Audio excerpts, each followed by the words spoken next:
I think that digital's existed in a silo that's been quite separate from other media to date.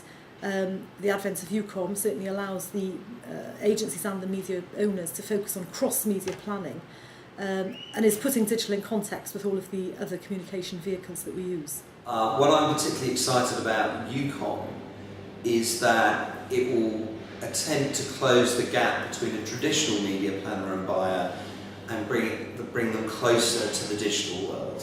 And I guess if Radar and BARM have always been the crutch for a media owner in terms of understanding radio and telly, then I'm hoping over time UKOM will become that crutch for them to understand online better and therefore be able to plan it better. Because I don't think there's anybody in the industry that doesn't want single solutions when it comes to delivering brand communications. I think it's extremely likely that display advertising will start to become bought by traditional planners, not by the digital departments. And my expectation is that digital departments will spend far more time on the much tougher integrated answer questions, the social media aspect, the growing your assets to create a picture.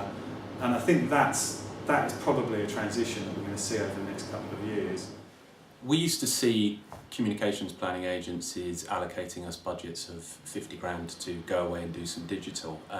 In recent times we've really seen an upping of that understanding of digital, and we're now seeing plans where, based on insight, agencies are putting £1 million behind digital, but also allocating and understanding a role for the different digital channels out there.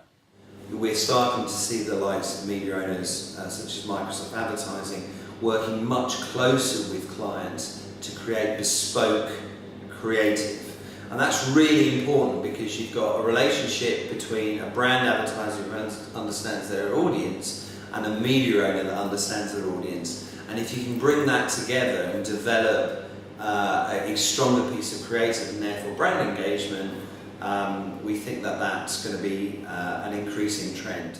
You can see how modern brands like Waitrose and Old Spice and T-Mobile, Compare the Market, are using multiple touch points to really drive brand value on and offline. I think what this system gives is confidence to agencies and media owners and advertisers that the numbers are robust and they can see how these platforms are working together to really drive value. I think that publishers will be more prepared to trade numbers for value. And if you look at, say, for a company like News Corporation, who have made a very public decision on the value of their readers being paid for and registered, and therefore, I mean, logically they're going to have lower numbers. On that basis, they have made a very clear and public decision to say we would rather have more robust, valuable numbers, even though they're lower, than bigger numbers that are of less value.